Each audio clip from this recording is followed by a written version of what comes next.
Welcome to my Ramarajyam channel. నమస్తే, మీ senior journalist దేరంగల Krishnaiah. Sitaram, అదే Sitarama Rao, ACB అధికారి. పులివెందల్లో రామరాజ్యం తేవడానిక అధికారుల్లో దడ, హల్చల్ అనే అంశంపై విశ్లేషణ. ఏ అధికారి అయినా ముక్కుసూటిగా వెళ్తే ఆయన ఏదైనా సాధిస్తాడు. ఆయన అంతింతై ఇంతింతై ఎదిగాడు. ఆయన పులివెందల్లో పనిచేశాడు అని పులివెందల్లో కూడా సీతారామారావు అంటే ఒక గౌరవ మర్యాదలు అప్పట్లో నేను ఈనాడులో పనిచేశా చెప్పుకునే వాళ్ళు. ఆయన ఎంత ఉద్యోగరీత్యా ఉద్యోగ భద్రత, అధికారం చలాయించడం, అధికారం అంటే ఏమిటో చూపించడం, సామరస్యంగా సానుకూలంగా గర్వం లేకుండా పనిచేసిన వ్యక్తి సీతారామారావు. అప్పుడు ఈనాడులో పనిచేసే తప్పుడు నేను ఆయనను కలిసా. నాకు గుర్తుంది, ఆ సీతారామారావే ఈ సీతారామారావు అనుకుంటున్నా. కానీ కొంతమందిని అడిగా, ఆయనే ఈయన అన్నారు. సౌమ్యుడు. అసలు ఎటువంటి ఉద్యోగరీత్యా అటువంటి పనులు చేయాలనో ఆ పనులు చేసే సీతారామారావు ప్రస్తుతం పులివెందల్లో రామరాజ్యం కోసం పనిచేస్తూ ఉన్నట్లు ఉంది.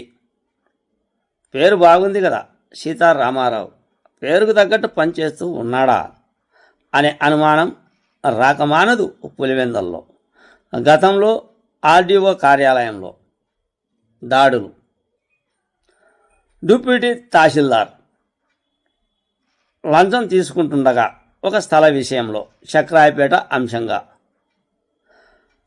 పట్టుబడ్డాడు. దాడులు చేశారు. ఆయన్ను అరెస్టు చేశారు. మీడియా సమావేశం ఏర్పాటు చేశాడు ఆర్డీఓ కార్యాలయం నందు సీతారామారావే, ఏసీబీ అధికారి. నేడు సింహాపురం ఎస్ఐ, రూరల్ సిఐ రమణలు. ఈరోజు హల్చల్ సోషల్ మీడియాలో వార్తా కథనాలు. ఇది కూడా లంచానికి సంబంధించినది, అవినీతికి సంబంధించినది. సీతారామారావుకు తెలిసింది.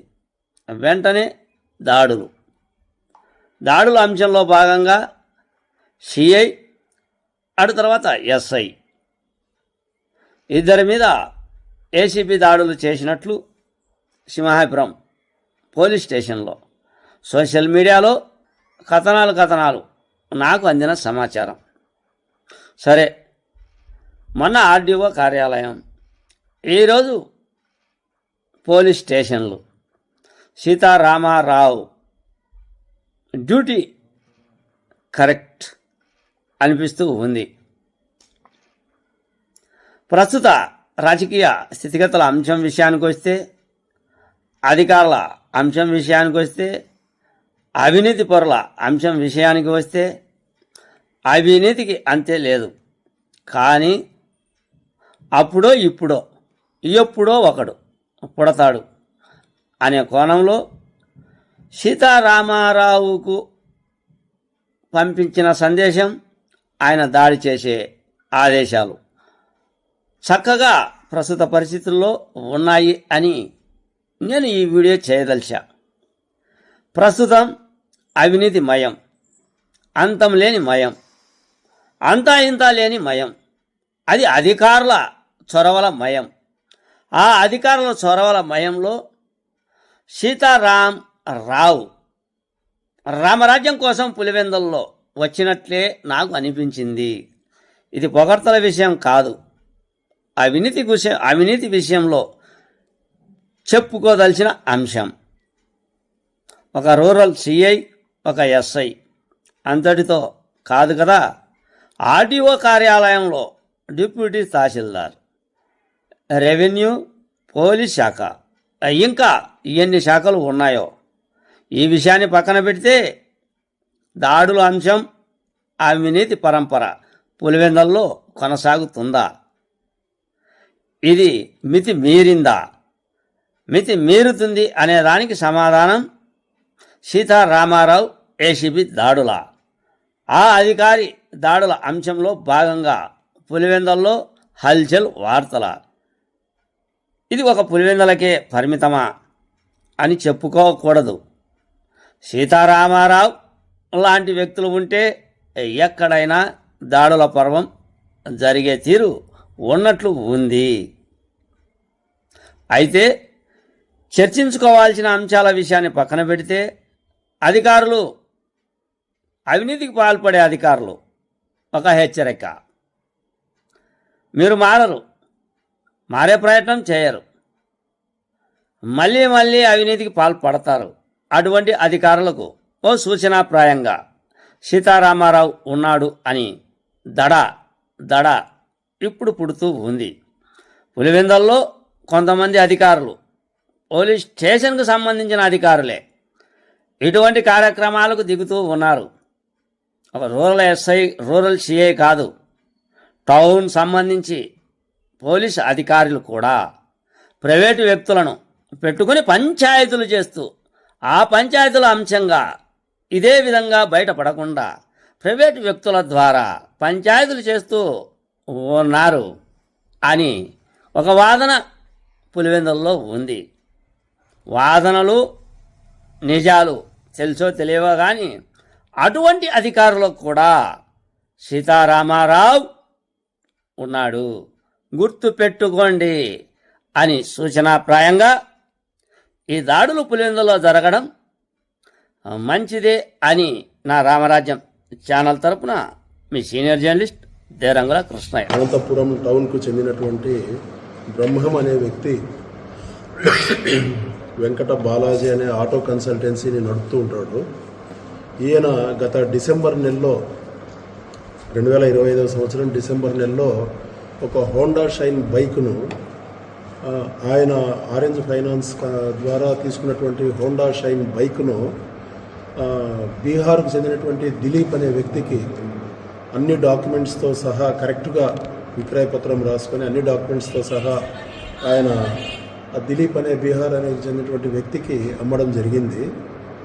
అయితే ఆ వ్యక్తి, దిలీప్ అనే వ్యక్తి పులివెందుల మరియు సింహాద్రిపురం ఏరియాల్లో చైన్ స్నాచింగ్ నేరాలకు పాల్పడినాడని, అతను నేరం చేస్తున్నప్పుడు ఎవరైతే ఆ బ్రహ్మం అనే వ్యక్తి అమ్మినటువంటి బైకును ఇతను నేరంలో వాడినాడని చెప్పి సీసీ కెమెరాల్లో కనిపించిందని ఈ సింహాద్రిపురం ఎస్ఐ గారు, తర్వాత పులివెందుల రూరల్ సిఐ గారు ఆ బ్రహ్మం అనే వ్యక్తిని పిలిపించి, నువ్వు బీహార్కి చెందినటువంటి ఆ వ్యక్తికి అమ్మినటువంటి బైకు సీసీ కెమెరాల్లో వచ్చింది కాబట్టి నువ్వు ఈ నేరంలో నీకు భాగం ఉందని అతన్ని బలవంతంగా బెదిరించి, ఎవరైతే నిజమైన ముద్దాయి ఉన్నాడో బీహార్కి చెందినటువంటి దిలీప్ అనే వ్యక్తిని అరెస్ట్ చేయకుండా ఆ వ్యక్తిని తీసుకొచ్చి ఆ వ్యక్తి దగ్గర డబ్బులను, ఆ బంగారును కానీ అతను దొంగతనం చేసినటువంటి వస్తువులను కానీ రికవరీ చేయకుండా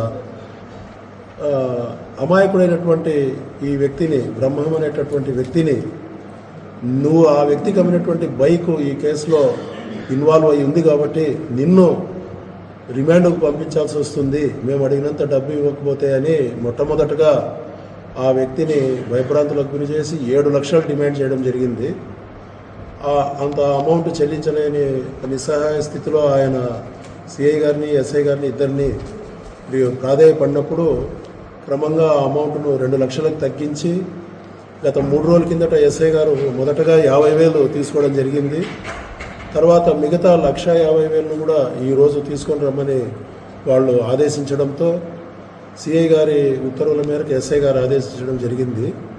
సో అంత డబ్బు చెల్లించడానికి ఇష్టం లేనటువంటి ఫిర్యాదుదారుడు కడప ఏసీబీ డిఎస్పీ అయినటువంటి నన్ను సంప్రదించగా ఆయన ఇచ్చినటువంటి కంప్లైంట్ మేరకు సిఐ మీద, ఎస్ఐ మీద, ఇద్దరి మీద కూడా కేసు రిజిస్టర్ చేయడం జరిగింది.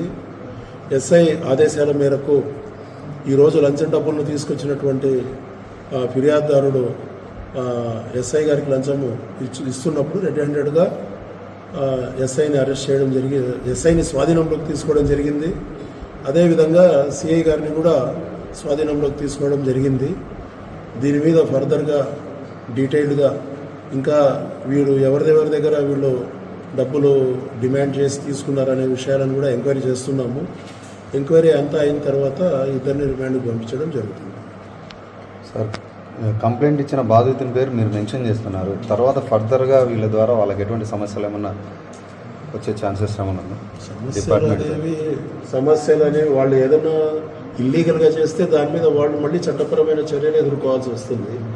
ఏసీబీ ఎప్పుడు కూడా మాకు ఫిర్యాదు ఇచ్చినటువంటి ప్రతి ఫిర్యాదుదారునికి ఎల్లప్పుడూ కూడా అండగా ఉంటుంది. ఏ విషయంలో అయినా కూడా వాళ్ళ పని జరగాల్సినటువంటి పని చేయించడంలో కానీ అది మా బాధ్యతగా తీసుకొని చేయిస్తూ ఉంటాం. ఒకవేళ వాళ్ళు ఏదైనా సమస్యలను వీళ్ళు సృష్టించినట్లయితే ముద్దాయిలు దానికి వాళ్ళు చట్ట ప్రకారం తగిన చర్యలు దీన్ని అనుభవించాల్సి వస్తుంది. సార్, దీని వెనుక పై అధికారుల హస్తం ఏమన్నా ఉందా, లేకపోతే ఇంతటితోనే ఏమన్నా ఉందా సార్? ఇంతవరకు ఉన్నటువంటి సాక్ష్యాధారాల ప్రకారం అయితే ఎస్ఐసిఐ వరకే ఉంది. ఇది మేమైతే కూలంకషంగా విచారిస్తాము. ఎవరై ఇన్వాల్వ్మెంట్ ఉన్నా కూడా వదిలే ప్రసక్తి ఏం లేదు. సార్, రూరల్ సిఐని ఎక్కడ అదుపులోకి తీసుకున్నారు సార్? ఆయన లింగాల పోలీస్ స్టేషన్లో ఉండి లింగాల నుంచి పులివెందులకు పోతున్నప్పుడు ఇక్కడ ఎప్పుడైతే ఎస్ఐ గారిని స్వాధీనంలోకి తీసుకున్నామో అదే టైంలో లింగాల పులివెందుల మధ్యలో లింగాల దగ్గరలో ఆయనను స్వాధీనంలోకి తీసుకోవడం జరిగింది. సార్, బాధితుడు ఇద్దరు పేర్లు చెప్పారా సార్? బాధితుడు ఇద్దరు పేర్లు చెప్పారు. మొట్టమొదట సిఐ గారి దగ్గర ఇతన్ని హాజరు పెట్టి ఇతని సిఐ గారి ఆధ్వర్యంలోనే ఈయనకు చెప్పడం జరిగింది అమౌంట్ అది. Okay sir, thank you sir.